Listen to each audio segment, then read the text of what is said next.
Good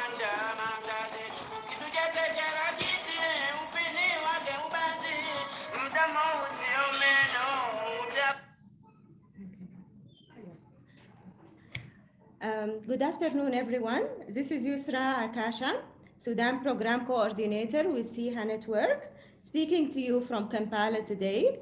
And I will be moderating today's conversation on African women's leadership in the struggle for equality.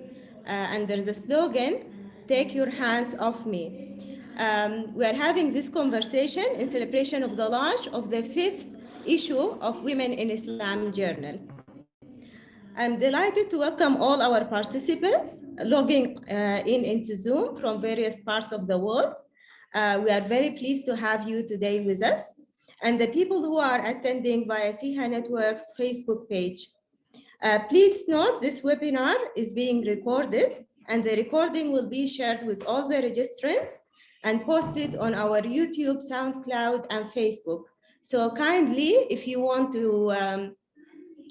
have the registration, the recording of the session, follow us on our social media accounts. We have a few housekeeping rules for this webinar. So first, I would like to apologize that our amazing and brilliant interpreters are facing technical support issues, technical problems, and they could not log in on time. So there will not be any Arabic interpretation at the moment in this session, or at least for now. Hopefully they will make it and they will join us, and we'll let you know as soon as Arabic interpretation is available. So because of the number of the participants and the time constraints, unfortunately, we will not be able to make room for your intervention, direct intervention, but kindly post your questions and comment in the chat box and question and answers facility, which is available in Zoom. And we'll make sure all your answers and comments are responded to by our speakers.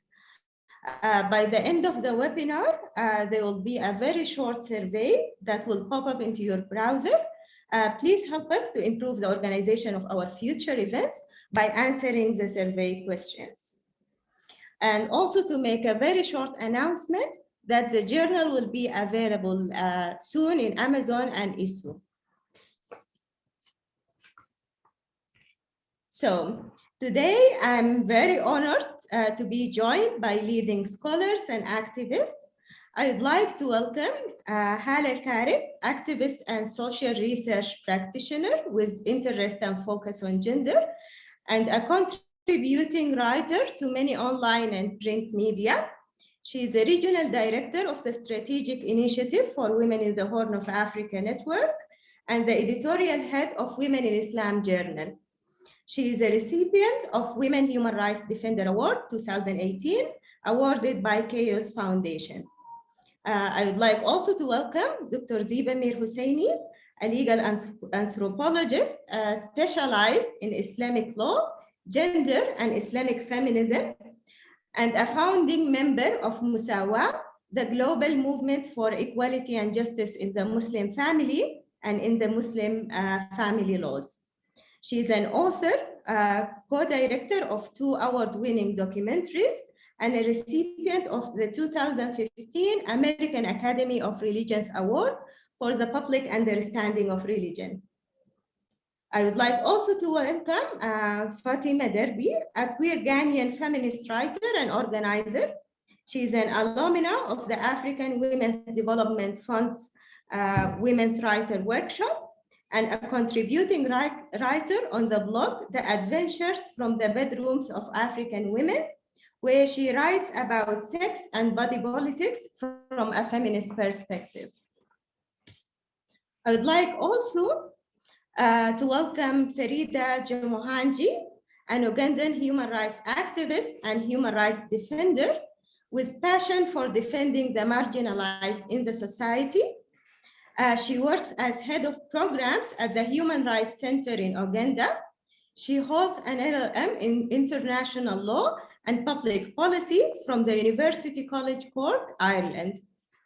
So welcome everyone, and I would like to start with Hala. Hala, today we are celebrating the launch of the 5th issue of Women in Islam journal.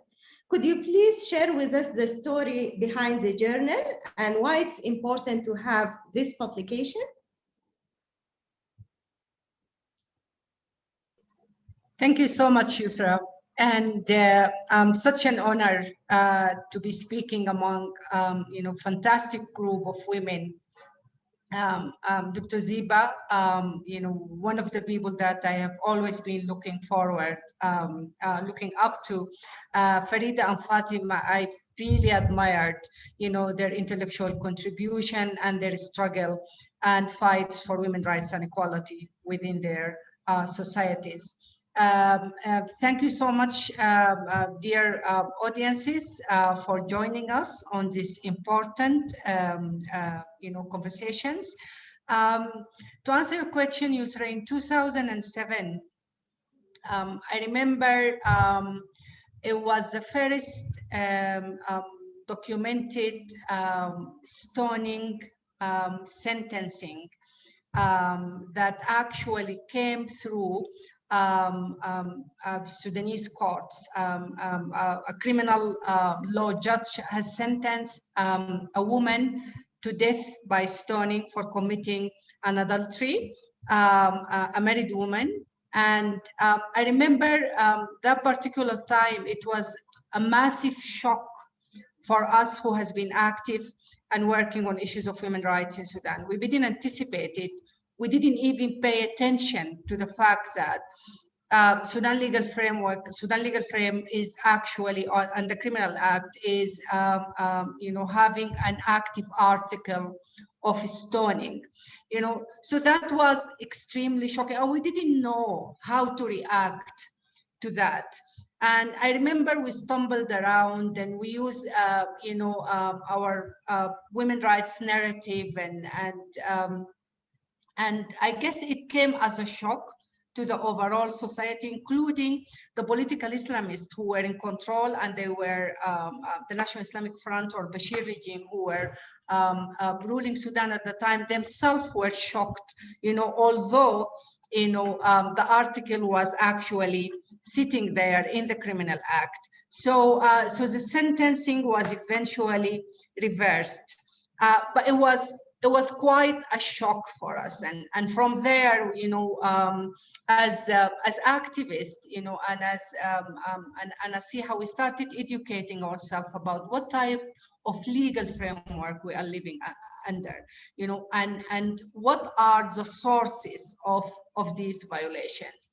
And it was quite a journey, because one of the things that we actually encounter, and we found out that the fact that those brutal and horrific articles like stoning, like flogging, like depriving women from their basic human rights, like the morality laws that were built into our legal framework, they were absolutely normalized.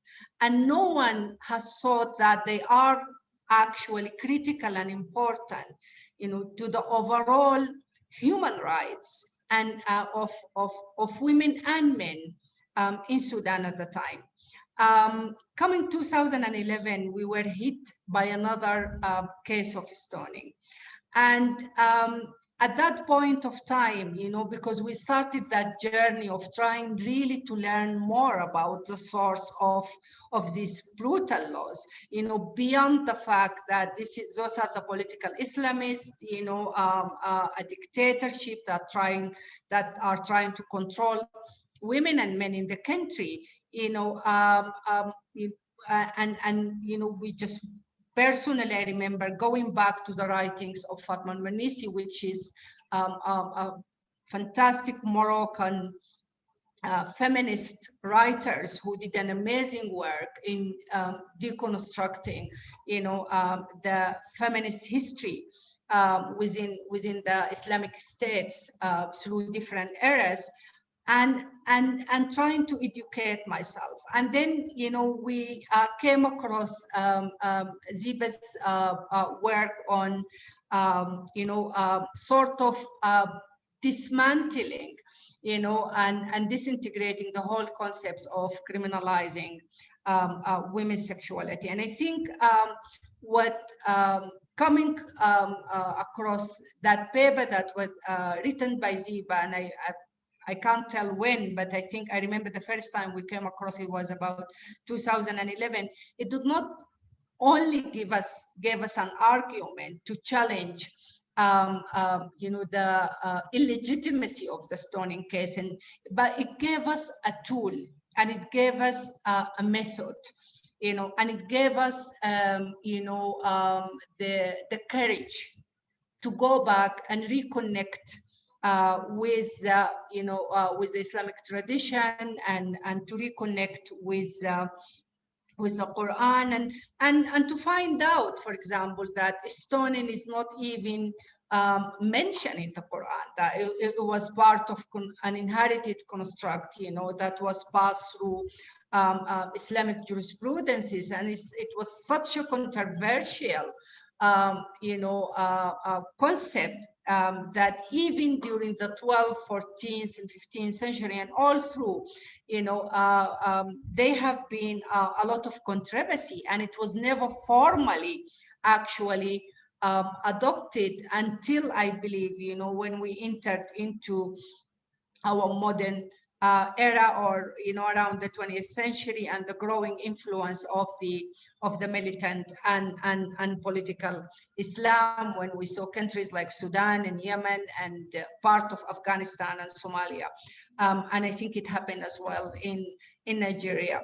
So this is how we started. We really felt that we need a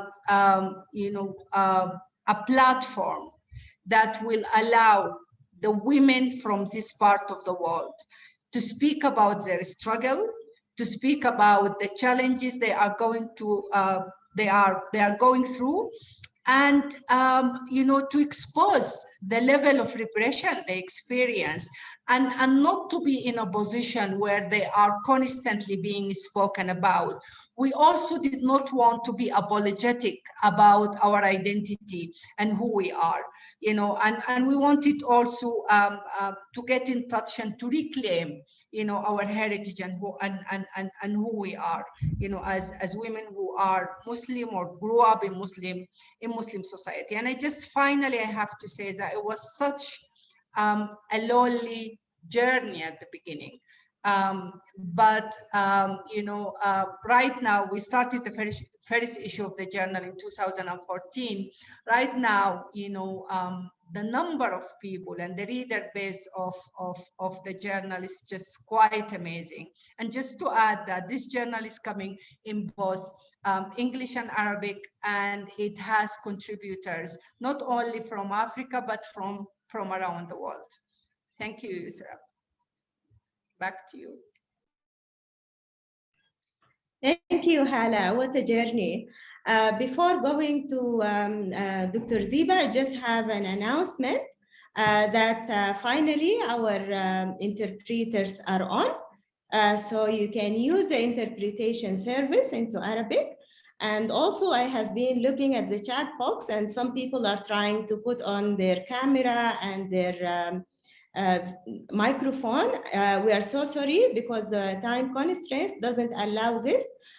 Please post all your questions and your comments in the chat box or in the question and answer facility, and I will make sure that all your comments and questions are answered for before the end of this webinar.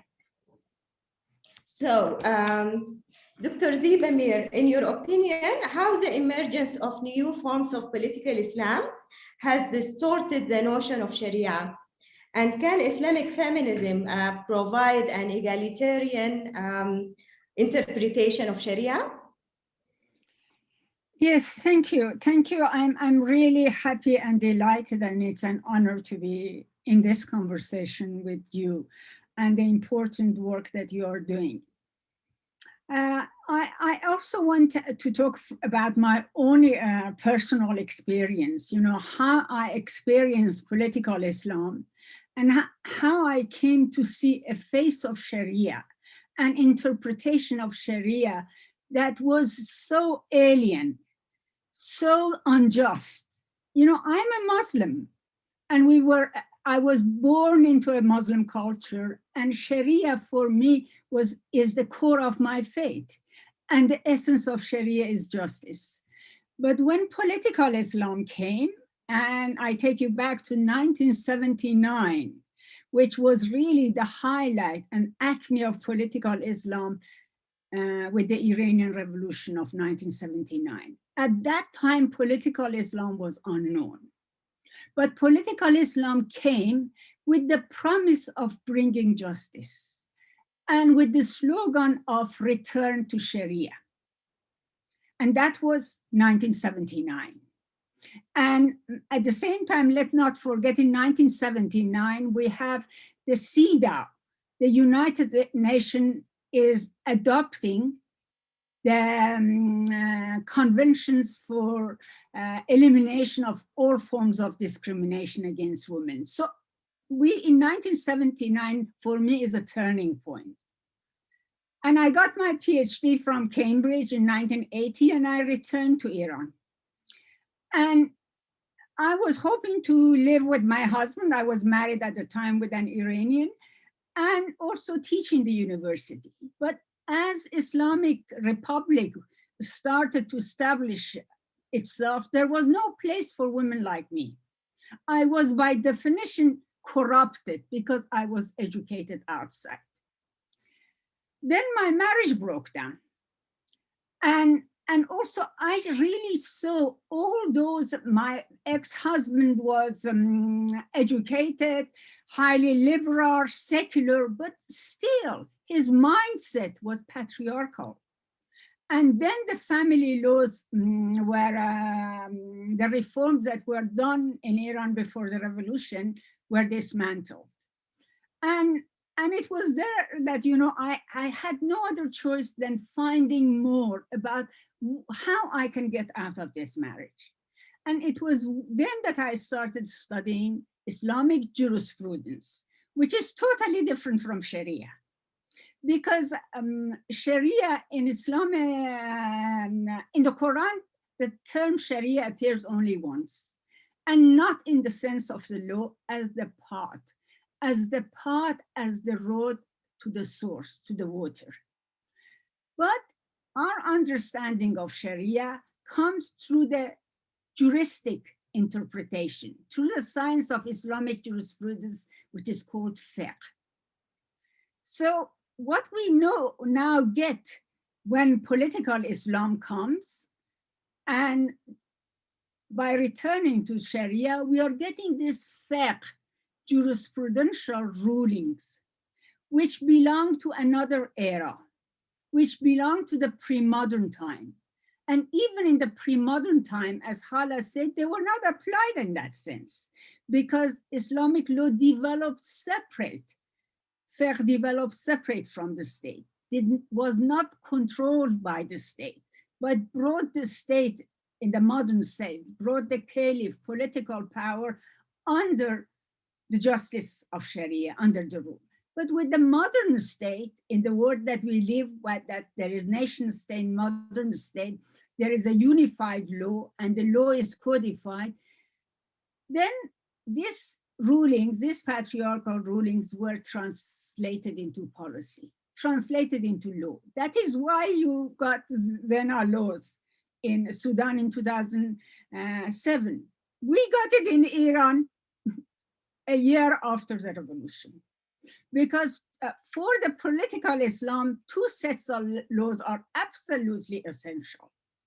Those that control women through the family law, make them insecure in the private domain of family, and those that control their presence, their political participation through a set of laws like hijab, how to wear, how to behave in public, where to go, and all this gender segregation. And to apply this sets of law, they need criminal law. So they bring back the penal concepts that belong to another time. And at the time I was doing field work, and through my own experience of divorce and what I was seeing in Iran, I was no longer interested in that anthropology that I studied, which was really the classical orthodox anthropology. So I started field work in family courts in Iran first, then in Morocco. For me, it was important to understand what does it mean to be married and divorced under Islamic law. And I did not focus on the fact, I did not focus on the legislation, codification, but on how women understood these laws and how judges applied these laws. And I must say, I'm talking about 1980s. In 1980s, I was angry. And I think to be a Muslim woman and to live under that sort of law, that experience, if you don't go mad, you go angry. Because that is the normal reaction. And then I went to Morocco to do comparative research, similar research in family courts in Morocco. And I saw that Morocco, it was not Islamic state, but still that set of mindset existed, because I'm talking about Morocco in 1980s before the family law was reformed. And it was then that I really realized that it is not only the state, it is not the political Islam, but it is our culture. And I suppose in Morocco, because it was not my society, so I could see things in it differently. And if we are so engaged, we cannot see it. And I don't believe that the scholars can be absolutely objective. No, all of us come from a context. And I believe in a knowledge that is situated. And our experience informs the way that we look at things. So I think it was in Morocco that I realized this. I gradually came to reconcile with my own tradition and reclaim my faith. But then, and again, remember talking about beginning of 1990s. By then, when my first book came, I could see that women in Iran, despite all these injustices, had a better access. Why? Because they came to the court and banged on the judge's desk and protested. Is this Sharia? Is this the justice of Sharia? They found it unjust and they protested. And then I could see how women could use all these laws that give men power, turn it on its head, and make it also men to pay for it. So I saw these laws to be bad for marriage, bad for men, as well as bad for women. And the only ones who win in these courts during such a situation are those who have no respect for ethical side of Sharia, for the justice side of it. So it was then that gradually, I became convinced that we need to produce new knowledge. We as women need to reclaim our faith. And I suppose in Morocco, I became feminist. But feminism for me is not only a consciousness, and it's not only a movement, it is also a knowledge project. So a knowledge project in the sense that, how do we know what we know? For instance, how do we know that Islam gave the unilateral right of divorce to men? Who tells us? Fiqh tells us.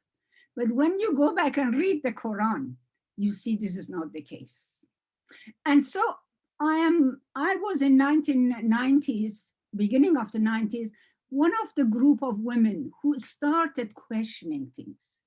And remember, political Islam is coming when women are out in the public space, when they are educated, they can go back to the sources and they ask questions.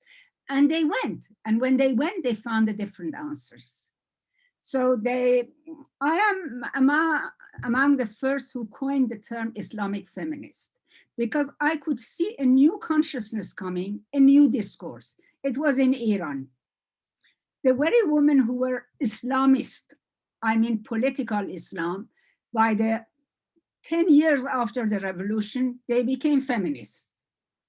But they didn't reject Western feminism, but they didn't reject their own faith. They wanted to bring them together. So I called it Islamic feminism. And then in 1988, Sisters and Islam in Indonesia emerges. This is the first group of women that emerges that is arguing for equality and justice within an Islamic framework. And they have no qualms to call them feminists, no qualms to call them Islamists. And they name themselves Sisters in Islam. So I would say in 1990s, I started studying this new discourse. And I don't know, then I became part of this new discourse. And I think it was when Zaina Anwar from Sisters in Islam invited me to write a paper for a conference that they had on family law reform. She invited me to write a paper. First, she wrote to me an email and say, you know, we want a paper on construction of Islam in construction of gender in Islamic legal thought.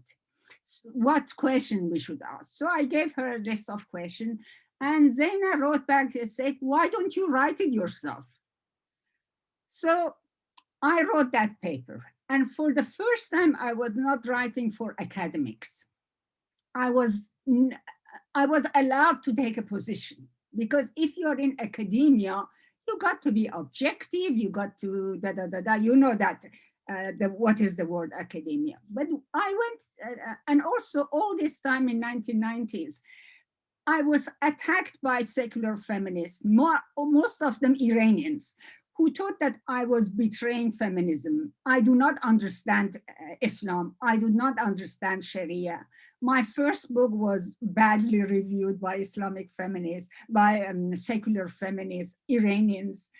And then I went to Malaysia, to Kuala Lumpur, and for the first time I was at home. Nobody attacked me. They understood me, I understood them. So that is really how it started. And what I want to say is that both political Islam and the reaction to political Islam, that one of them is that Islamic feminism, or the feminist voices and scholarship in Islam, emerge because of the 20th century developments. And it is important that we don't forget that history. Thank you. Thank you, Dr. Zebe, for sharing with us your amazing journey and how your personal experience has turned into an activism and knowledge building project that has benefits, I assume, millions around the world. So for the time being, I would like to ask Fatima, about in the context of Africa, feminism has been regarded as Western and incompatible with Islam and African culture. Do you think Muslim African women can claim to be feminist?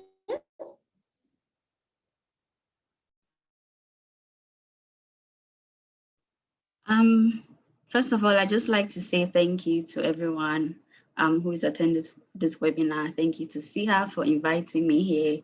To answer your question, Yusra, of what does it mean, or if Muslim African women can claim to be feminist, my answer is yes, absolutely and completely.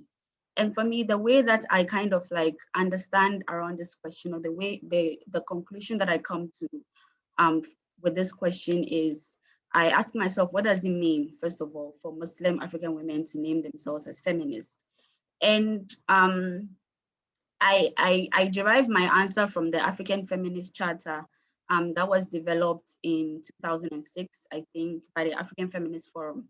And in the charter, they kind of like describe what it means, right, for African women to name themselves as feminists. So they explain that the work of fighting for women's rights is political. And it means you put yourself in an ideological position whereby you politicize the struggle for women's rights. And so what this means is that we understand the systems and the structures that keep women subjugated. You know, systems like patriarchy, like colonialism, white supremacy, capitalism, and all of those things, right? And then we have to take up a political task to end the system. So whatever work that it is that we're doing, if we're doing scholarship, if we're doing grassroots organizing and all of that, it's with a political goal to end the systems that dominate and subjugate women. It also means to develop tools and political strategy to dismantle the systems. And for me, I think that African Muslim women have been doing exactly just this. And that in historical times and in contemporary times, African women have continuously shown that they have agency and they have the capacity to contest patriarchal ideas within their communities and push for a counter narrative, you know, whereby they promote norms and practices of gender equality within their own societies and their own communities. And so in my article for the Women in Islam Journal, I explained the importance of this intersection where gender meets religion and also African culture. And we realized that at this very intersection, African Muslim women are finding so many ways to resist. African Muslim women are making themselves visible. They're taking up space in public. They're demanding to be seen in whatever ways and means. And so I think that for all of these reasons, African Muslim women can claim feminist, but also that the idea that feminism is Western and is incompatible with Islam and African culture is just false. Thank you, Fatima, for reinforcing that feminism is really embedded in the African women and Muslim women in the continent. So Farida, cultural relativism has been used to undermine the universality of women's human rights. As a human rights defender, what's your take on the blockage of marriage and divorce bill in Uganda for over 10 years? Thank you, everybody. And I would like to congratulate SIHA on the launch of the 5th issue of the journal, because it has given us so much information that is very empowering for us to be able to come out to speak out on this topic. So with regard to our context in Uganda, and particularly with the marriage and divorce bill, it's a clear example of the manifestation of how cultural relativism indeed plays a big role to undermine the advancement of human rights and the human rights culture. It's on record indeed that it's the most debated bill, and the reasons are very clear. And the reasons are from the core of the bill. What is the purpose of the bill?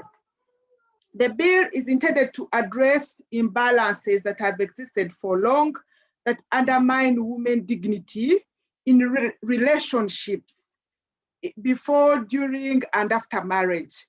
And the intentions of the bill are very clear. It is embraced, it's proposed by the advocates for human rights, but the religious leaders, the traditionalists, the cultural leaders, they come out strongly to undermine the bill and to say it shouldn't even pass. Why? This is because in Uganda, there is a very strong culture and religious inclination. People are very religious and they attach so much value to it. Then because of that and the way society is constructed, even the government tries to toe that line because it's regarded as a very, very sensitive issue. Regarded as a very, very sensitive issue, not looking at the imbalances, the issues the bill is intended to address. We all know that it's in marriage, in relationships where control over women is most exercised. That's where men have more control over women. And in this case of the marriage and divorce bill, the men who have control over women in the relationships, when you talk about the perspective of Islam and men and women relations, they want to hold on to the values in Islam, which enable them to continue to control women. And indeed, because of that and that urge to want to control, to continue to undermine the dignity of women, they stand by what it is that they value so much, forgetting the context and the debate and the current times whereby we have to look at human rights and what values used to provide for, what the purpose was for, and what these other moral rights, what human rights, human dignity for all women is intending to also address. So you find that because there is still that majority of the people who want to control and do that under the cover of religion, because of that, of the majority of the ones in power, the majority of the ones who want to stay in that comfortable zone, because they still have power over women, they will do everything in their power to make sure that they don't allow the passing of the bill. Indeed, you see that culture, religion is playing a very, very key role. That means it gives us a lot of work as activists, as women human rights defenders, to come out strongly, to come out however much it will take, however much effort is needed, however much courage is needed, to show this other side of, by the way, yes, we understand these are the values, these are the customs, these are the traditions, but look here, we are talking about human beings here. We are talking about men and women being treated equally during, after dissolution of marriages. That is a very sensitive area where people feel, or men feel, or those who wield power feel like they don't want to let go. And indeed, you see that their culture is playing a very, very big role for the human rights, for the women rights, for the gender aspects to be respected and protected legally. Because the bill, the marriage and divorce bill intention is to protect women and men all equally during, before, even after marriage. And that's what society, in the name of culture, religious values, is trying to make sure that doesn't happen. So us as women human rights defenders, that cuts the work for us, because we have to do everything that it takes, much as it may be a bit difficult, because the bill has changed the name so many times. So many times they keep going back to the drawing board to try to refine it, to please different groups, to ensure that all needs are catered for, but it's still not good enough. Why? It goes back to the root of why. It's the issue of control, and the tools that they're using to control in this case is culture and religion, which is something that we have to fight against as women human rights defenders. Indeed, culture is playing a big role there, and there is need for us to do a lot of activism to ensure that it doesn't continue to be the case. And for Islam and women, it's a very long discussion, and we are happy to have brave women who started the discussion, and we shall continue the discussion. Thank you.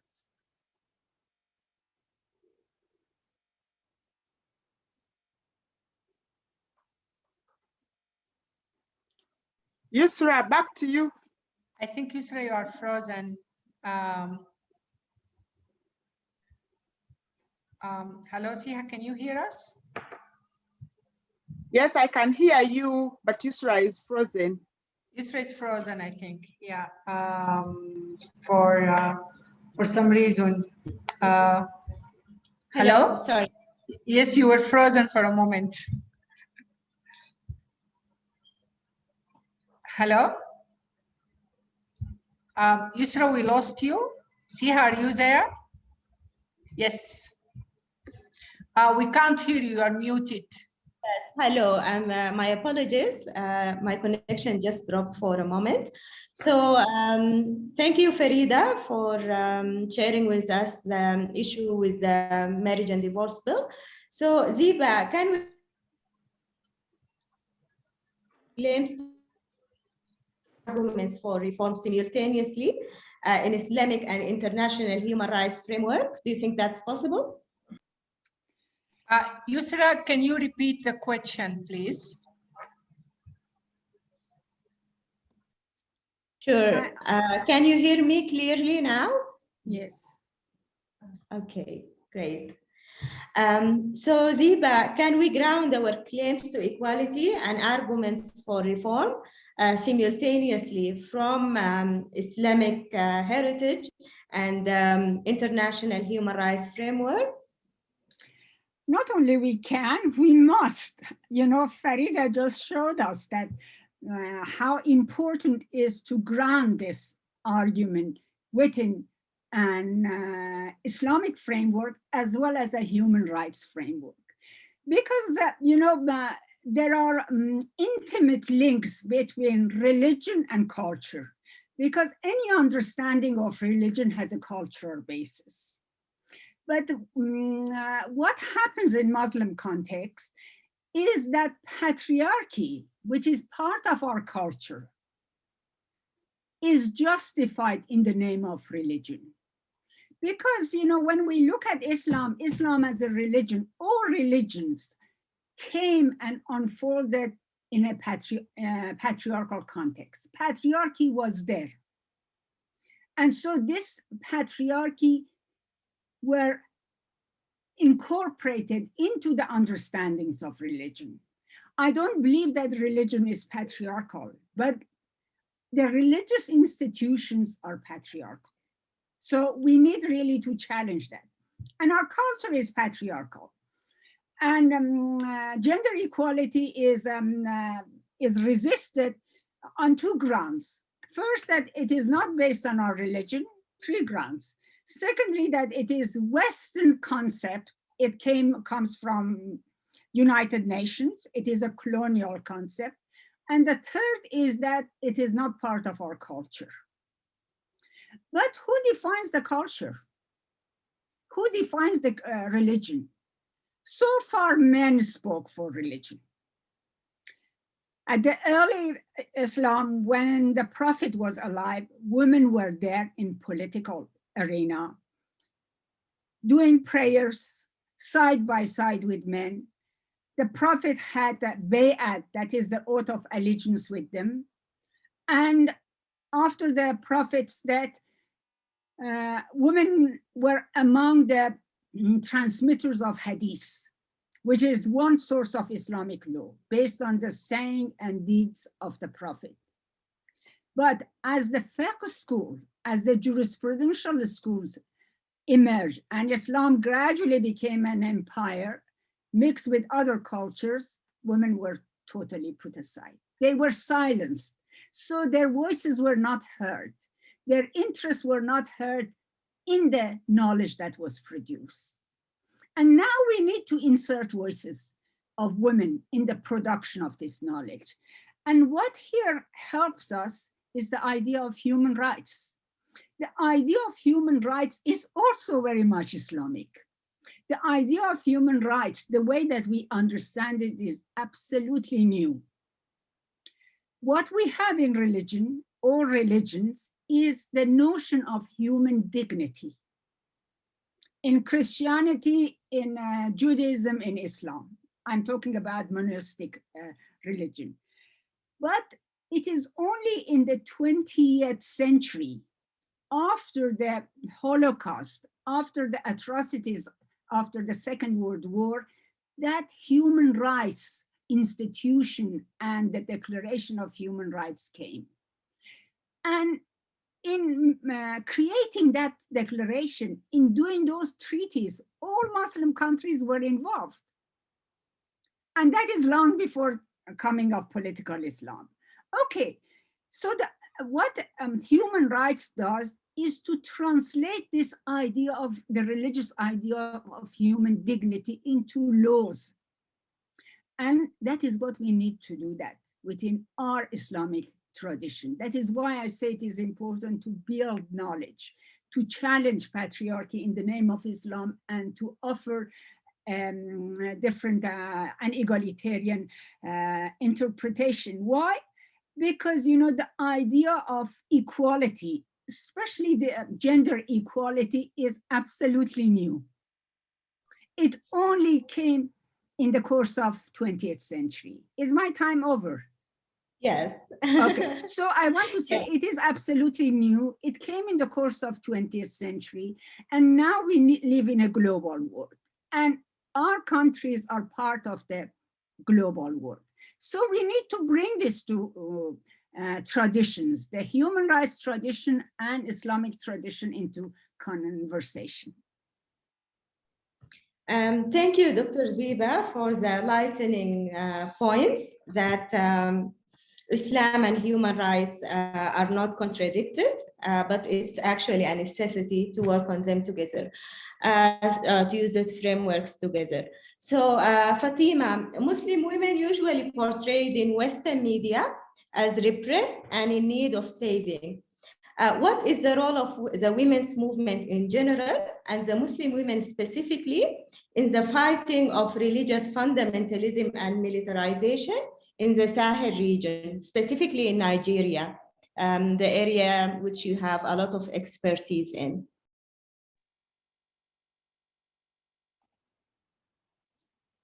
Okay, thank you for that question.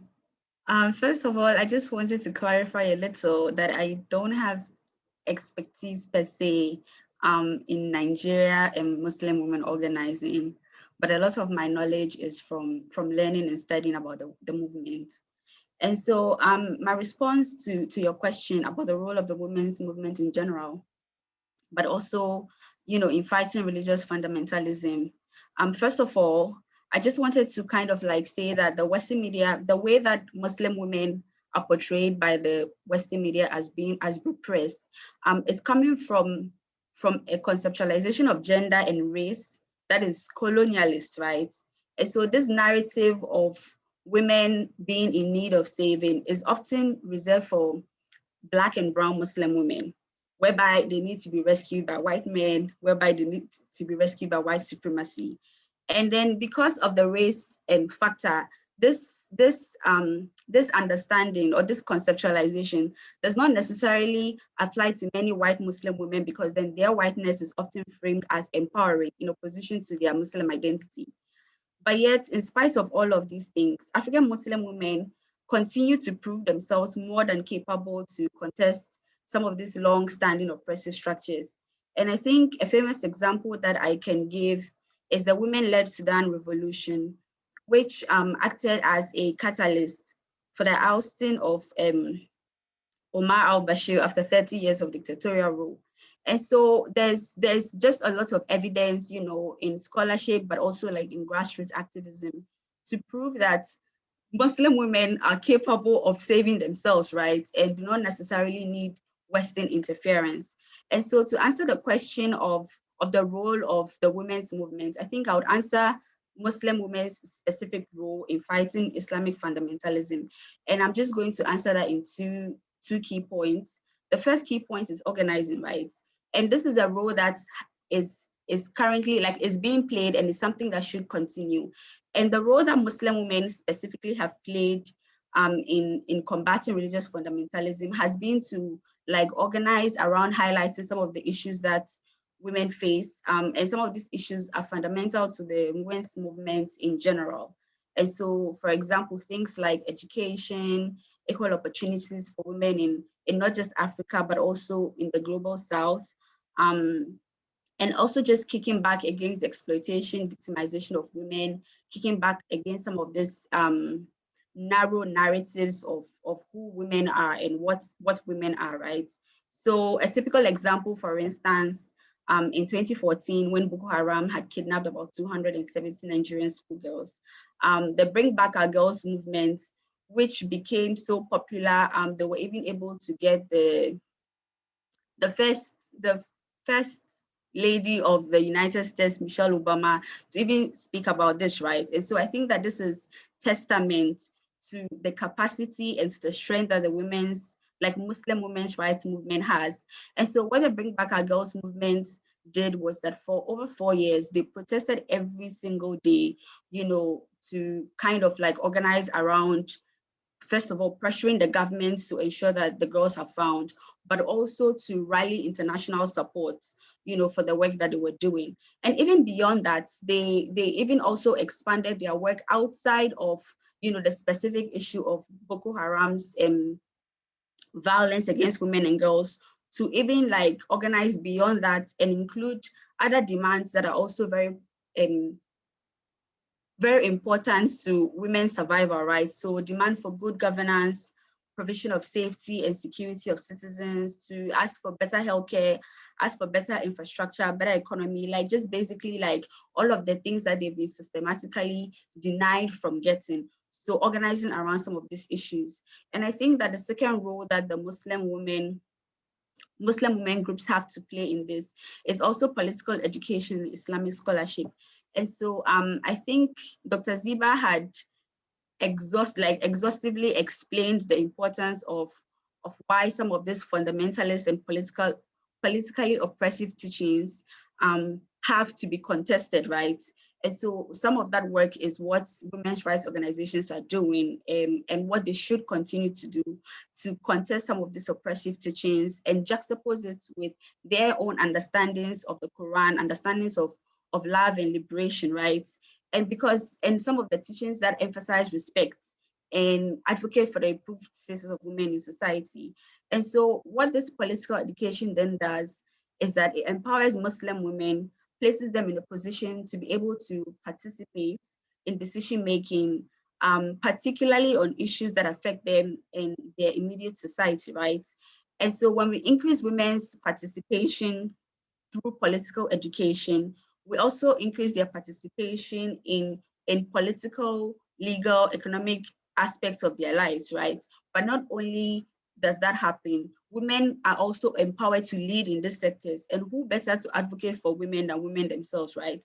And so I think that in terms of what Muslim women groups can do, these are some of the things that they've already been doing, which is progressive and yields results, right? But I think that in general, what the role of the women's movement can do is to be in consistent and constant solidarity with Muslim women groups, right, that are already doing this work. And so this can be done through collaborating, supporting with resources, capacity, knowledge production and dissemination and all of that. And I think also that the women's movement also has a charge to employ intersectional feminist politics in the way that it understands, the way that it theorizes, and the way that it advocates for the rights of Muslim women. And so given the diversity in African cultures and the social context that we exist in, and the numerous ways that African women and Muslim women in different countries relate to patriarchal power and the way that we experience oppression, as a broader women's movement, we need to constantly ask ourselves, what is an intersectional analysis of African feminism on a regional scale? What does that look like? And how can we make it better to include each and every woman? Thank you, Fatima. So Farida, in your piece, you have shared a very personal account of growing up as a Muslim girl. You mentioned that you were treated like any other child, but the story has changed as you grow up into womanhood. Could you please elaborate on the challenges facing Muslim women in Uganda in relation to forming a family and the customs and the traditions of the community? Thank you, Yusra. Indeed, it was a personal experience, and I believe it relates to many Muslim girls and women in Uganda. In Uganda, we are going through different stages. There are regions, there are areas like if you go to Western Uganda, it's more developed. If you go to Central Uganda, it's more developed. Then there are areas like Eastern Uganda, particularly areas like Busoga area, where the development is still very slow. Then there are areas where you have a big concentration of Muslims and Muslim families, and their experiences vary depending on where you find yourself. And for me, I grew up in Western Uganda, but then after I got an opportunity to come to Central Uganda, where the capital is, where I am now in Kampala, and got an opportunity to interact with other Muslim girls and Muslim women. There are situations or there are places where Muslim women have no voice whatsoever. You have to listen, and that's it. You don't question anything because that's what Sharia says. And I grew up in that kind of environment, but it was starting to change a bit because my mother was starting to find her voice.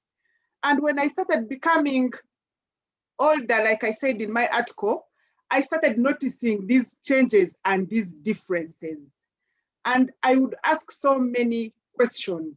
And the moment you ask so many questions, you're thought of maybe you're not respectful, you don't respect Islam, but you keep asking so many questions. My father would avoid my questions. My mother would try to listen and give answers. But I noticed the injustices that I experienced, and I would keep asking questions. Then later, I also met other Muslim women and girls in central Uganda who were experiencing the same. But what struck me is that whatever you experience, it's supposed to be the normal. You're supposed to take it as it is.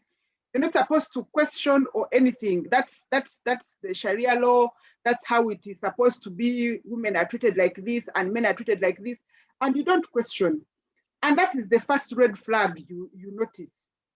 Then the more you grow, because when you are observant and very interested to understand things around you, then you notice how your mother is treated very, very differently. In the mosque, I'll start from there.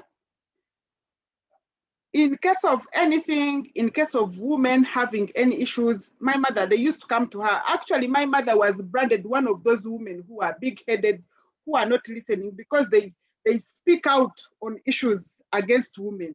So you start to see how she's treated because of that, how she's branded one of those women who are not good-mannered, for lack of a better word. Then it dawns on you that there is an issue here.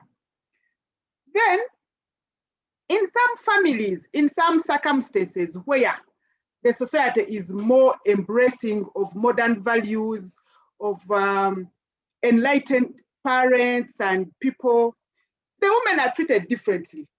They have that respect, they have a voice, they can speak out on issues, and it is okay. I'll give an example.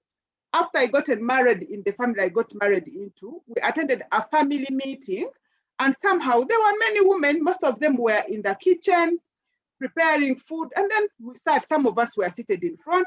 It's the men who were talking, discussing. When I put up my hand to contribute and ask something, everybody turned and looked at me as if, how dare you even, like, what is she going to contribute in this meeting? And I was concerned. I asked my husband, if I have come for a meeting, should I just keep quiet and sit back because it's a family meeting? Then I later learned to learn that some women have gotten used to that situation and are also not willing to come out and speak out against it. Or they don't realize that it's actually an injustice. They're not being treated equally and their dignity is not being respected as women. So from the general perspective of how women are progressing, there are some regions where women have a voice, like in central Uganda. And one trend I have observed is that when women are empowered in the family, for example, you are educated, you bring something to the table, there you have a voice somehow. But there are places where women still are not yet empowered to that level, in like Eastern Uganda I mentioned, like common areas called like Busoga. There are very many Muslim families there where you find that they are still in that state where you can't totally say anything at all. So in places where you find, like in Kampala here, in Central, where women are educated and their fathers were educated and they embraced the new modern trends and new cultures, they are very willing to go along with women and allow that they can live with empowered Muslim women. But there are places where some don't even want to hear that a woman can even be empowered. I'll also give another example. In the family I got married into, oh, sorry. Maybe as I thought, yes? We're running out of time, so you can have extra 30 seconds. Okay. what I wanted to say is that there's need for that deliberate effort to target even the Muslim women themselves, because there are those even who are empowered, who have gone to school, but they don't want to speak out and change the status quo, because they have been told since they were children, since by their mothers, that this is how a Muslim woman behaves, because that's what Sharia says. Yet, when you look at it critically and apply a human rights-based approach, and the human rights that we are supposed to be enjoying as equal human beings, it is actually injustice suffered by fellow women, fellow Muslim women. That's all. Thank you, Farida. Thank you so much. Fatima, you contribute to the blog, The Adventures from the Bedrooms of African Women. Why it is important for you and for the feminist movement to discuss sex and body politics from a feminist perspective?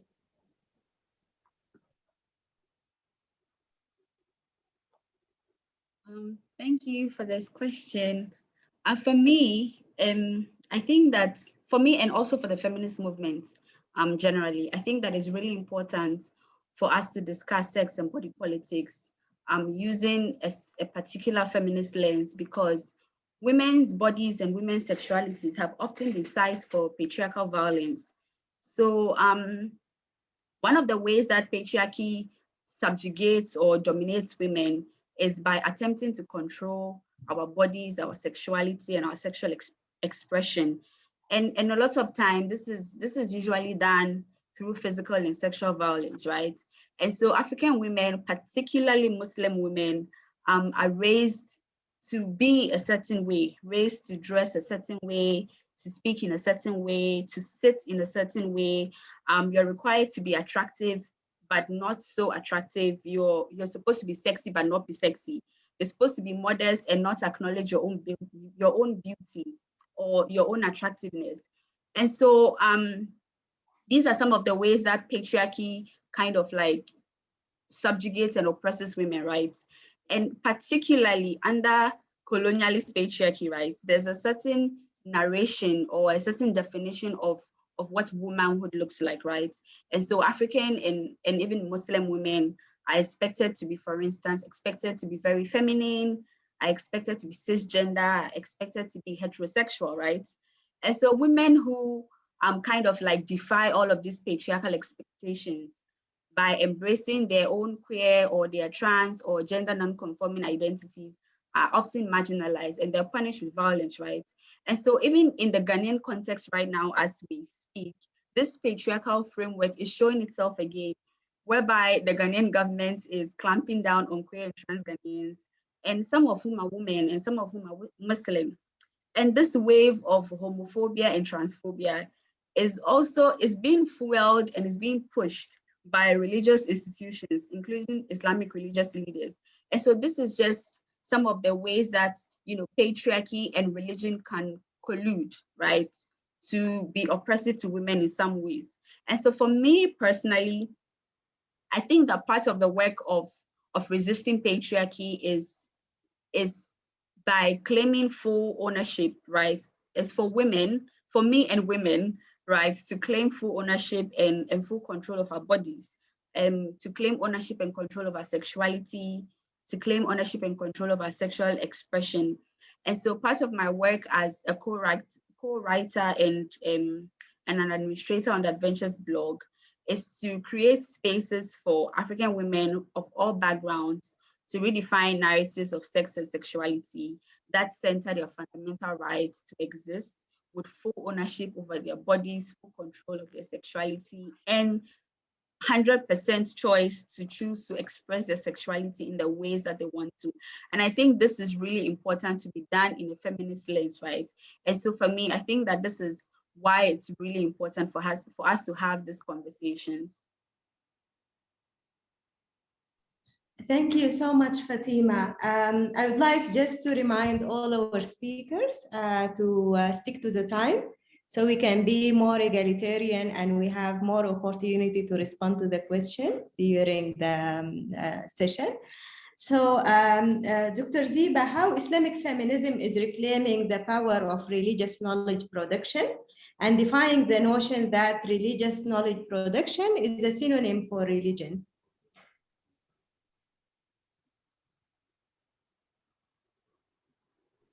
Sorry, a very complex question, and I just respect the time.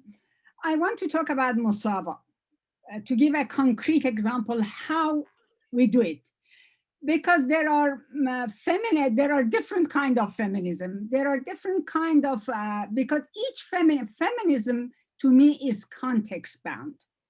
It is the context that defines our feminism and our strategies. It's not an abstract idea. So we respond to our context.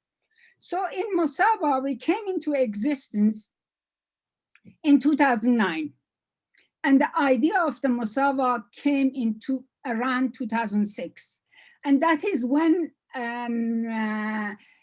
basically Musawa is the child of Sisters in Islam, the first Islamic feminist group or Muslim feminist group that emerged in the Muslim world in 1980s, late 1980s. So we realized, as I got involved with Musawa, with Sisters in Islam, that, you know, there is a problem.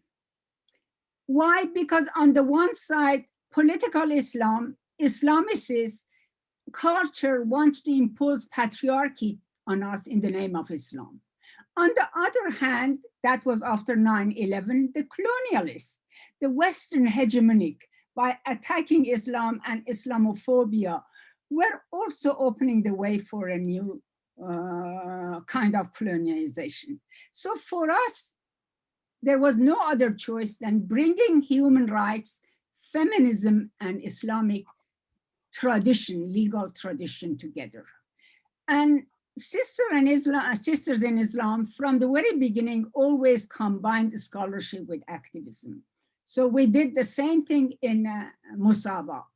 So we combine Islamic with activism. We both simultaneously work within an Islamic legal framework by making a distinction between Sharia and fiqh. Sharia is divine, is based on sacred texts, but our understanding of text is always human, local, context bound. So fiqh is not sacred. It is open to challenge. So we challenge patriarchy from within the tradition. And the distinction between Sharia and fiqh is not new. It has always been there, but it was not taken up by women. It was not taken up by activists. And we are appealing to the higher values of our religion, the same way that early feminism, feminists did. Don't forget that feminism started as part of anti-slavery. And they started in a religious context. Now in the 20th century, because of the way that the West, feminism in West developed, we forget about that history of feminism. But fortunately, Sisters in Islam did not forget about that. So, so bringing scholarship with activism, and we work on 4 levels. On Islamic legal tradition, by making that distinction and appealing to the ethics and higher values and teaching of Islam, and by working with within the human rights framework, treaties, and also international law. And the third level is our constitution. As I said, we live, the political map of the world is nation state. We have constitution. In most of our constitution, women are treated as full human beings if they are not under an Islamic, political Islam constitution. So basically, we have constitutional guarantees. And Fatima talked about African Charter of Human Rights. Okay, that is a framework. But for us, most importantly, is lived reality. How women understand and experience these 3 levels. So that is the framework that we have. And I believe that we need to produce new knowledge and based on women's experience not only women's experience, based on lived experiences and men's experiences. I believe that men who live in Muslim contexts, men who live in a patriarchal cultures are as much as the victim as women, but in a different way. They are denying their own full humanity, the same way that the full humanity they are denying to women. So the fact is our cultures, the problem is not with religion.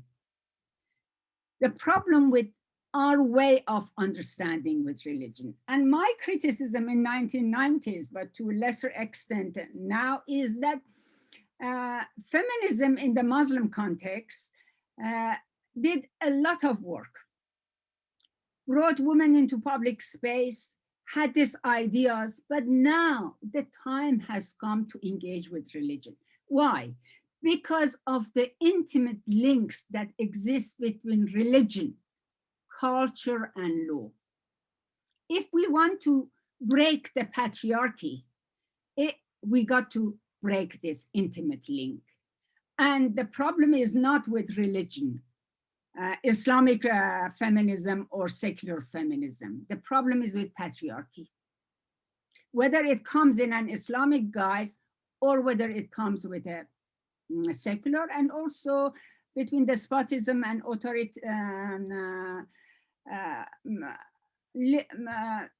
egalitarian ideologies, democratic ideologies. We need democracy in order to have equality in law. And to have equality in law, we need an egalitarian culture. And that is why in Musawa, our focus is on family law, because these are the mother laws. So I just stop here because this is a very complex question. Thank you. Thank you so much.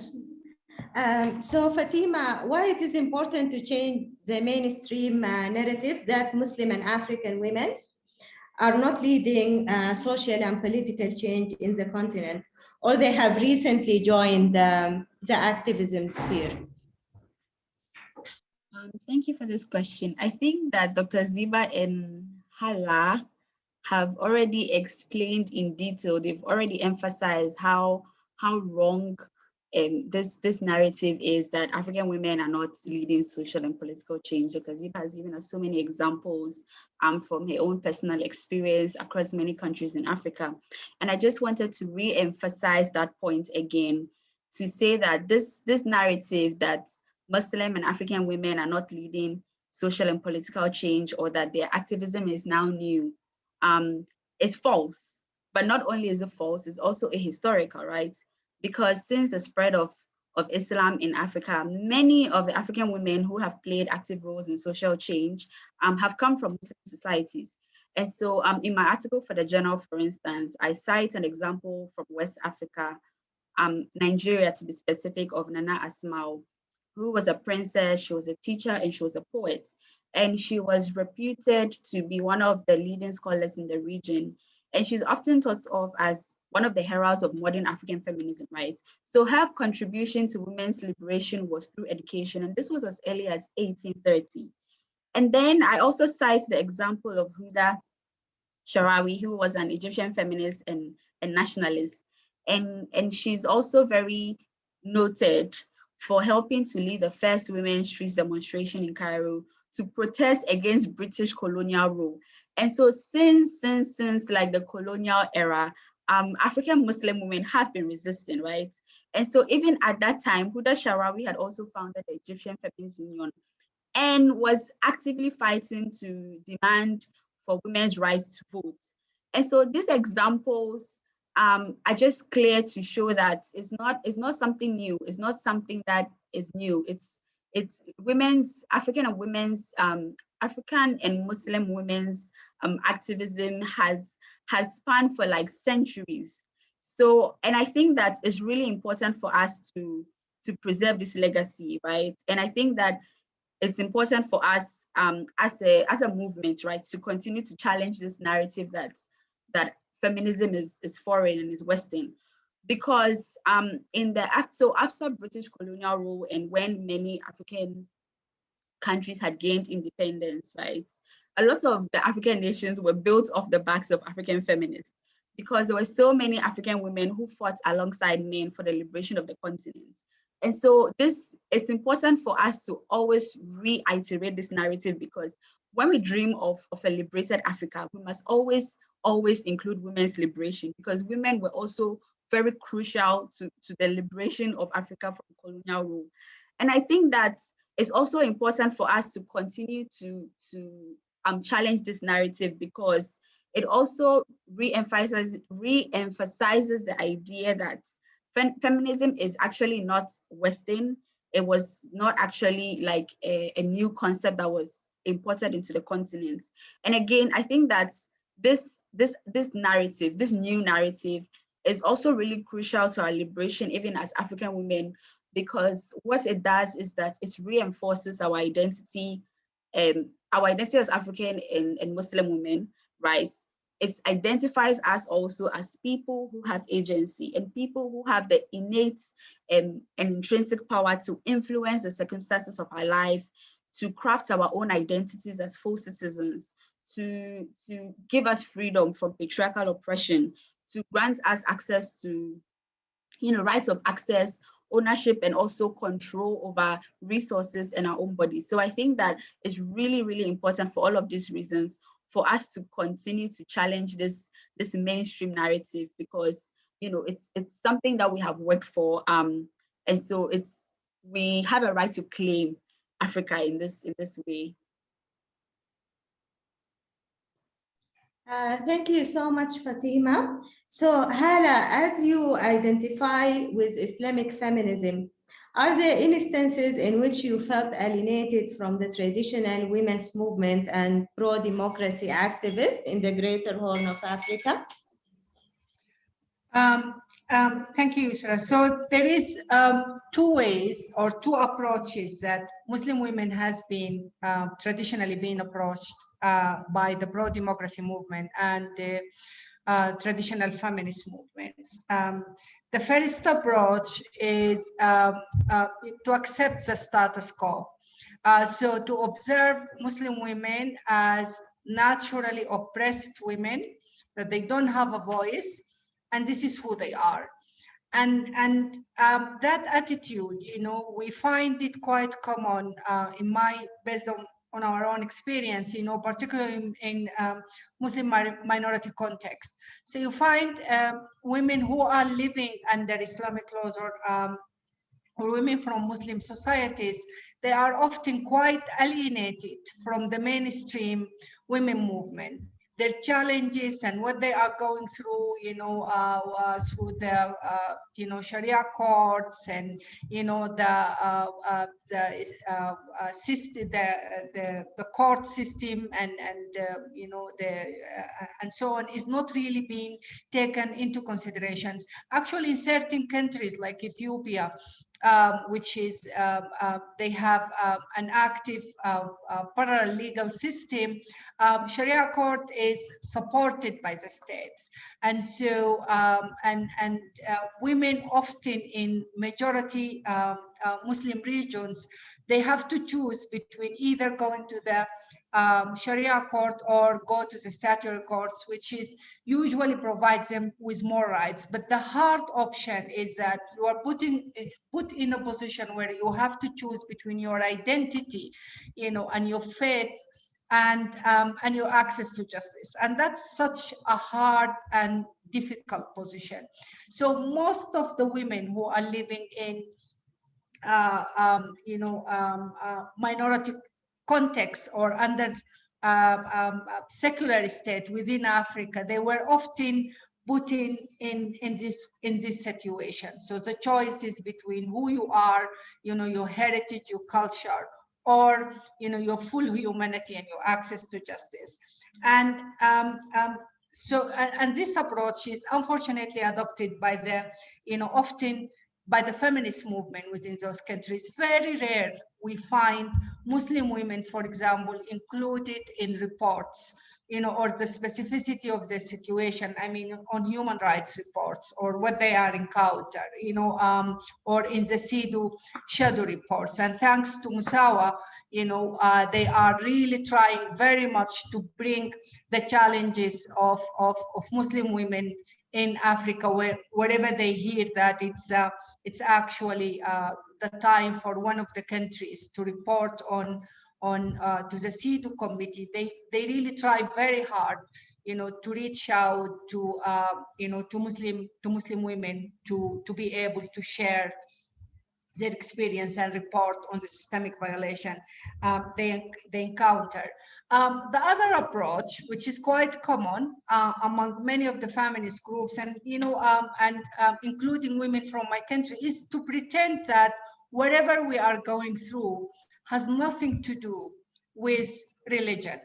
And that's really extremely problematic, because and just completely forgetting about the fact that those repressive texts are actually generated from Islamic traditions, and that we really need to unpack those notions of discriminations, and we need to come up with and identify guidance that actually support us to claim our humanity, justice, and equality. And but most of the time there is a neglection into that, and try to jump over the fact that religion is part of our psychological construct, is part of our culture, is part of who we are, and we need to reconcile with it as women, rather than avoiding it and forget about it, because it exists, and it exists particularly if we are women activists, if we are leaders, if we are looking towards changing our society. And this is one of the challenges that we are going through right now, post the Sudan revolution. Fatima, you talked about the massive number of Sudanese women who who were on the street, and I really take pride on the fact that my fellow Sudanese women, they really played an instrumental role in confronting the militant Islam in Sudan, by their insistence on existing on the streets every day, by their defiance, by facing torture and confrontation and confronting all kind of persecutions. However, the challenge that we are faced with at the moment, we need to really understand that in order for us to make it through, we have to bring with us other women. We cannot do it in our own, as Dr. Zebe and Farida and yourself, Fatima, has talked. We cannot do it on our own. We have to bring with us other women, and to bring with us other women, we have to, reclaim who we are, because we are part of a Muslim heritage and a Muslim culture, and we have to understand that Islam is not against our humanity, it's not against our equality, and to find our path into that. That's really very important. There is one last point that I'd like to talk about, which is SIHA works a lot with women street vendors and so on. And I do remember, working with, attending a meeting for women street vendors in Hargeisa in Somaliland. And the whole idea of women being on the street and the level of persecution they experience. But if we go back, just one generation, many of the older women who were seated in the room, they kept saying that we don't understand why we have been persecuted. We have always worked. Our mothers have always worked. We have always been working on the street. We have always been active and involved.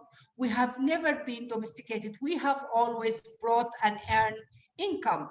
So the idea of, you know, the domestication of women and the submission to one form of religion, you know, this is absolutely, you know, a colonial construct that was imposed in us, particularly in Africa. You know, it killed, you know, and destroyed the diversity of our faith and our capacity to engage with our religion, you know, in based on who we are, you know, and so on, and that's something that's really very, very important to remember, that as African women, when we're not domesticated, we have always been, my grandmother has been working, you know, my great grandmother has been working, you know, and so on. So our presence in the public space, I mean, it's not something new. So we shouldn't forget about that. And we have always been Muslim, and we have always been connected to our faith. Yeah, back to you, Yusra. Thank you, Hala. So Zebe, can you talk about the prospect of Islamic feminism very briefly? And if you have any worries that Muslim women within the political Islamic institutions might borrow the narrative and the discourse and inject the repression of women into it, considering that they dominate the religious discourse and they have attained social, political, and economic power from the religious patriarchal institution. Yes, I think Islam, political Islam, has the seeds of its own mutation, change from within. You know, sometimes when a political movement or a state comes, when a law comes, there is this law of unintended consequences. You want something, but something else would happen. I give you the example of Iran. In the first 10 years after the revolution, the women, the very women who later became in 1990s feminists, they were Islamists. Political Islam gave them power to be part of the political discourse. Political Islam also gave them power to be, because they came from the traditional families, to be in the public space because hijab became compulsory. But after 10 years, they realized that no, there is a limit there. So I don't think we should underestimate the challenges of those women. They change. People change, political movements change. And yes, of course, there are the right faction. It is not fascist or there's a white supremacist in America. They are patriarchal, okay? This is their ideology. And among them, there are women, okay?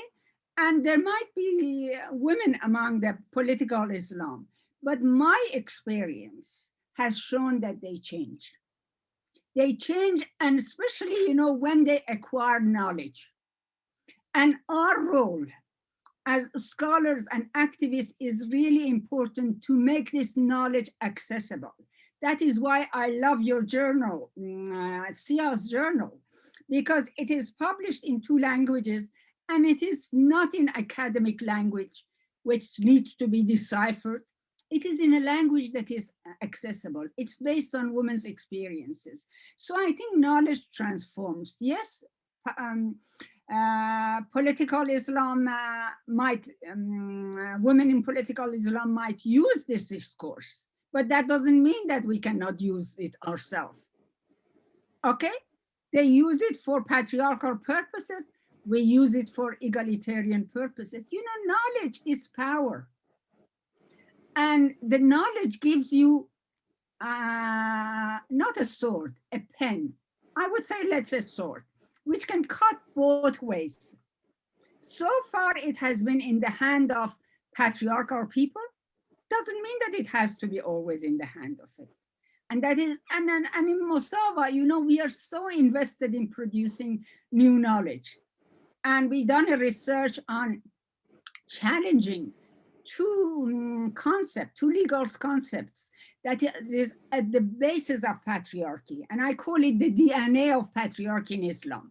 That is qawama and wilaya, that puts women under male guardianship. As Fatima said, treats women as eternal minors.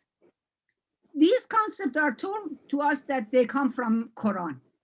When we did our research, we realized, no, it is not Quranic. It is juristic. And it is possible to challenge that. So the last word, patriarchy was not created in 10 years. It took centuries. And therefore, it takes time to undo it. And for changing, for bringing social change, we need good theory. We need knowledge. And that is why we need to work together. Scholarship and activism, none of them on their own is good enough.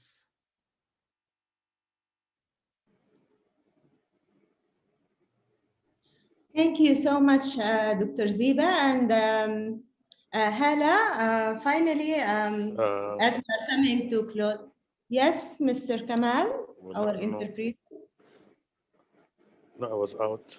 I was it's okay. Disconnected, and I'm back. And I need to get back to the channel. Support team, please support Mr. Kamal to get back onto the interpretation channel. Thank you so much. Hala, finally, can you highlight the transformation that happened to the Sudanese women after the revolution and their massive participation in Sudan political change?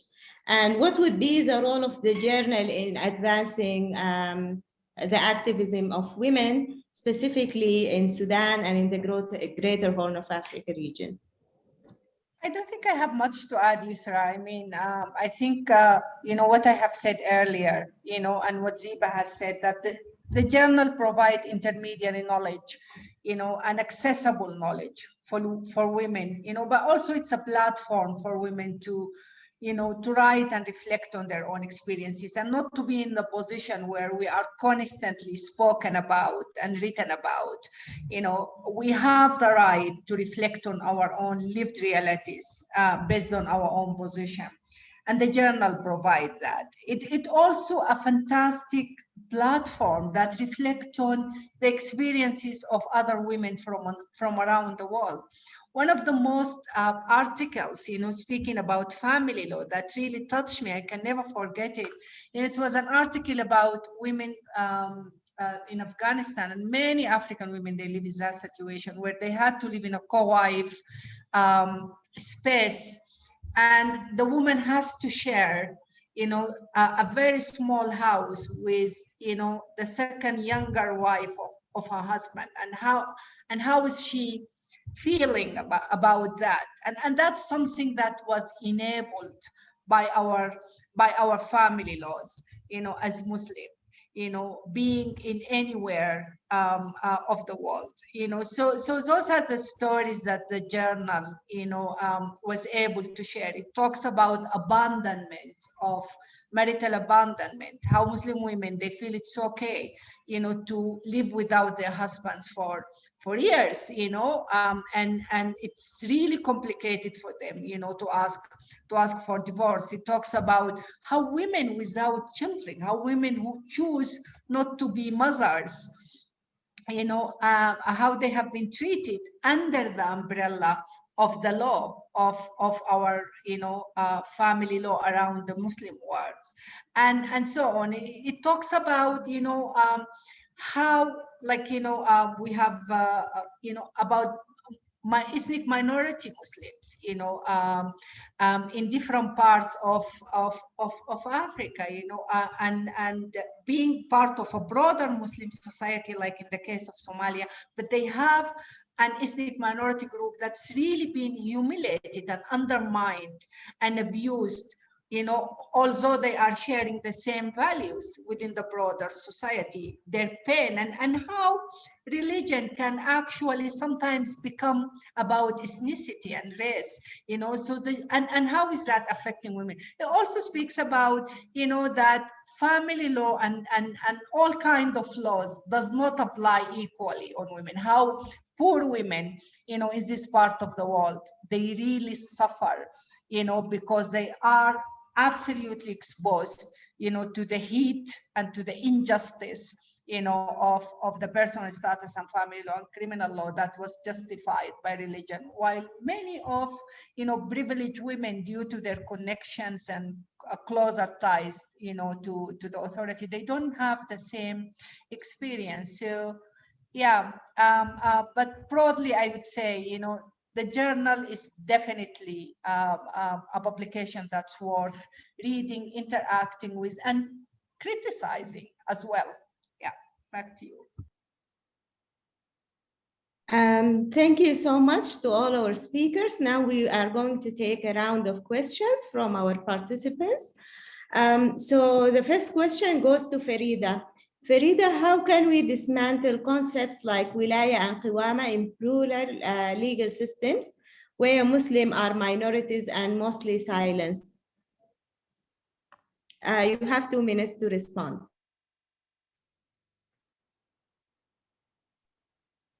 Thank you, Yusra, and thank you for that question. One thing for sure is for us to become very conscious about what is happening in our circumstances, in our legal context, in our policy context, and in our practices. When we become conscious, then we start to question what is affecting us negatively and not accept it as if it's supposed to happen, and then empower ourselves to speak out against it. That's one thing for sure. Because some of these things we ignore as if it's something that is supposed to happen. Yet as women, as human beings, we have a constitution, we have international instruments that can empower us, that give us the leeway to come out and challenge these practices.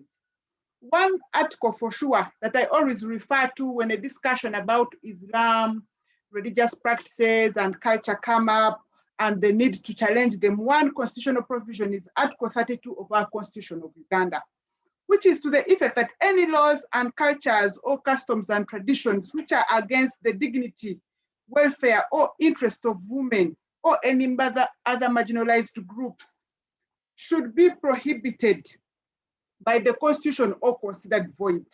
Meaning, it may take long. Sometimes some people see it as insurmountable. It may take long, but with combined efforts and that conscious and dedicated effort to it, we can overcome it. Thank you. Thank you so much, Farida. So I have another question for you. Like listening to the experiences of women in majority Muslim societies, do you feel that your experience in a minority Muslim society is more or less the same, or are there differences? Thank you.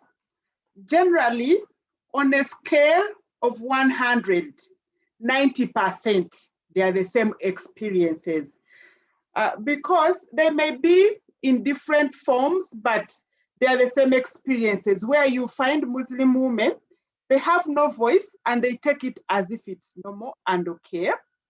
They can't question anything. They can't, you know, they're considered as second-class citizens, for lack of a better word, in their communities, in their environment. And it's 80, 90% of Muslim women. One thing I've also observed is that for us who are educated, education alone does not empower us to be able to even question some things. It takes some bit of courage. I have realized that it takes more than just being educated. You need to be economically empowered. You need to be empowered to be open-minded. You also need to be empowered to be willing to come out and contribute to your community. What happens is that some people will think that if it's not happening to me, it's none of my business. Then one day it will happen to your daughter, to your relative, or to your family member, and then that's when you will realize that it's your business. But as human beings, as women, we are entitled to that dignity that we deserve as human beings. And that's what us as human rights defenders advocate for. Let women, men be treated equally. Then also on further interrogation, you find that there are men actually willing to join that discussion, but they are also not very courageous to come out very strongly. So it's a very, very big percentage which needs to come out strongly. Thank you.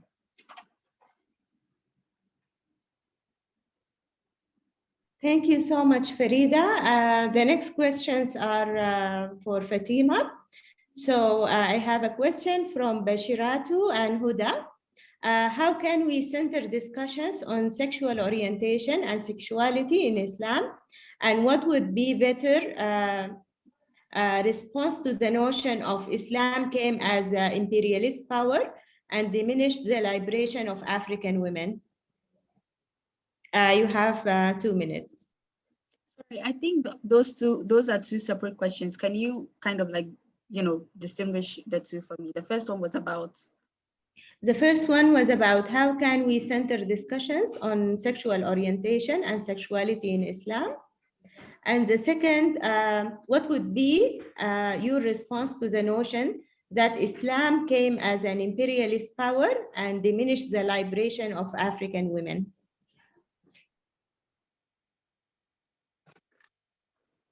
So in response to the first question about centering discussions about sexual orientation and sexual identity, I think for me, the most simple way that I can put it is to actually center queer Muslim women, right?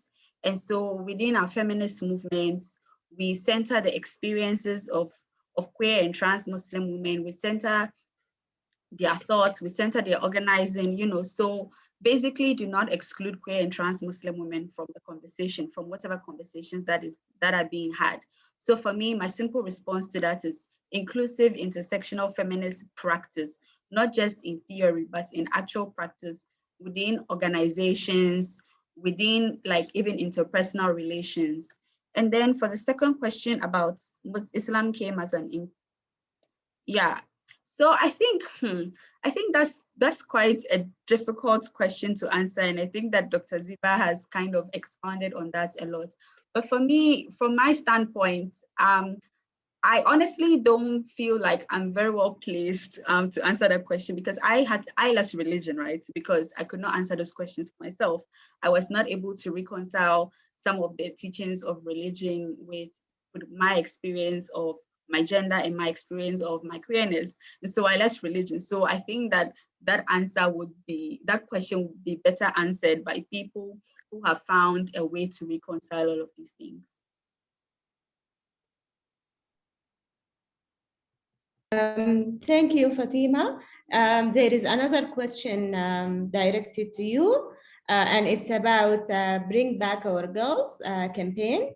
So the question is, what's your experience of the response that came from Muslims in the global South, and how can Muslims in the global North, who are so preoccupied with Islamophobia, be better allies to our sisters and brothers doing such important work in Africa? So first of all, my response to the first part of that question is to say that the responses are very valid, because it's not a hidden thing that the US and even the West continues to interfere, right? So for example, and I think personally, I don't think that the US or even any of the Western countries are in a place to kind of dictate to people what is oppressive and what is not oppressive, because even till today, there are continuous interference in Syria and in Libya, but their continuous interference in these countries are putting women at risk. So I don't think that, you know, we should be looking to the US. I don't think they have any rights, first of all, to kind of comment about this. I think it's up to the people within the religion, the people within the specific context, to define for themselves what their freedom and liberation is. And in terms of how people can be better allies, for me, I think just more broadly speaking, I think that the answer about allyship is, again, always to center the needs and the concerns of the people on the ground, right? So you don't impose your own ideas of what liberation should look like. The people who are experiencing the particular thing, Dr. Zebe had spoken a lot about lived experience. So the people whom it's their lived experience, they are the only people who are best placed to say, this is how we want to approach it. And as an ally, what you do is just to support them in terms of resources, in terms of capacity, but not to give directions on how to go. Thank you so much, Fatima. Another question to Farida. So, please, if you can answer it in 1 minute. How do you see the future of gender equality and women's rights in Muslim context? Thank you. I think the future is bright because the discussions have started. If there was no discussion at all, it would be not good, but I think the future is bright. We just have to continue these discussions and also package them in a way that they will bring everyone on board. Because there's a lot of insecurity on the people who enjoy the injustices that are faced by women. They are very insecure. They think Muslim women will take over and they will have no power at all, which is not the case, because it's about people having a voice, people being treated as human beings, people being treated equally with dignity. And it shouldn't be cause for alarm to think that, oh, when Muslim women are empowered, things will go bad. It's basically like how women got empowered, things didn't go bad. Women do things even much better. And women and men make very good partnerships objectively. So it should be bright. We need to have this discussion at all fronts, in the community, at school level, at any engagement, because any opportunity you get, you should be able to package it in a way that when women are empowered, everyone benefits actually. It's not the other way around. When women are empowered, we have a better society. When Muslim women are empowered, we'll have better Muslim children, we'll have better Muslim leaders, we'll have better Muslim academicians. Like we will be better as a race, as a community. So the future is going to be bright. We need to bring more people on board, like Hala said, and Zebe. Everybody has consensus that we need to bring more people on board to have this discussion well packaged to bring everyone to understand why this is important for human beings, for women to live in equal dignity. Thank you, Farida. And the future is bright because of people like you around us. So I have a question to Hala and Zebe. If you can have 1 minute for you each to respond. So what kind of Islam do you reimagine under women's leadership? Hala, if you can answer in 1 minute, and then we go to Dr. Zebe.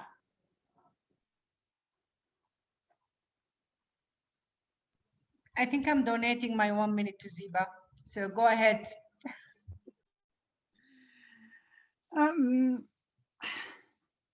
I think imagination is very important because the kind of Islam that we have,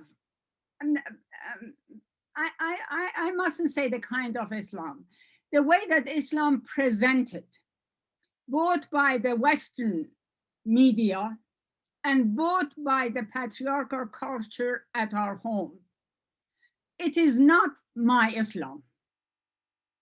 So I need to imagine a different Islam. And I always say, you know, when we talk about the relationship between Islam and feminism, we got to start with the question of who's feminism, who's Islam. There are certain forms and interpretation of Islam which is, of course, incompatible with feminism. And there are kind of feminism, especially the colonial feminism, is not compatible with Islam. So I actually feel, imagine an Islam which is just. And for me, the essence of Islam is justice. An Islam which is pluralistic, which allows for different voices, for different interpretations, and also an Islam which recognizes the agency of human beings. And for me as a woman, an Islam that recognizes me as a full human, and recognizes my full humanity, not in complementarity with a man, not recognizing my individuality, but at the same time recognizing me as an agent. And I feel from my knowledge, and especially since I have been working on this issue with Musawa, now we have a new project which is called Reclaiming Adl and Ihsan in Muslim marriages. What we need now is to reclaim and recover the ethics that Islam as a religion brought, and reimagine it and bring it into our family laws, in our practice. And also I am totally, I don't think that Islam is, or the Quran is a book of law. No, the Quran is a book of guidance. It doesn't give us laws. It does give us the direction. It does give us guidance. And also the Quran endorses the full humanity of women, of every human being. And this is Islam that I imagine. But you know, whether I can make my imagination a reality, to be honest, not in my lifetime, because it is a struggle. The struggle for gender justice in Islam or elsewhere is part of a larger struggle for social justice, for human rights, and for democracy. And so, you know, everything is interconnected. But because of the context that we live, because of the rise of political Islam, you know, Fatima rightly said that, you know, there were always women who contested these things. Hoda Ashrawi and other women, but they did not contest it in our context. They did not live in our lived realities. They did not live under a political state, a nation state. So we really, an Islam that I imagine is an Islam which is democratic, an Islam which is just, which brings social justice and economic justice and has room for everybody. Not necessarily you don't have to be a Muslim. No, you are a human being. And faith is something that you choose. Religion is something that you choose. And if we are born into a faith, I think because all of us here come from a privileged position, because we have a voice. So I see it as our duty, at least my own duty, to use the privilege that I have to work with other people, especially women who are silenced, for them to regain their voice. So that is a dream that I have. Thank you, Dr. Zebe. And if not for our imagination, I think no one would have worked for, to create change. It's important to keep us going. So I just want to comment that we have only 3 minutes left for the time of this webinar, but we have like more than 7 questions. So I don't know if we should continue maybe for 5 minutes more and try to answer the questions as quickly as possible. Okay. So I think see we can nodding. do that, 5 minutes. Yeah. Yes. When we commit, though. Yeah. Yes. Great.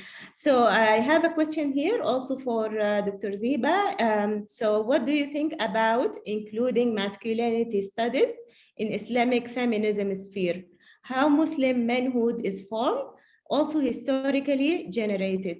What do you think studies regarding Muslim women manhood formed as a study area?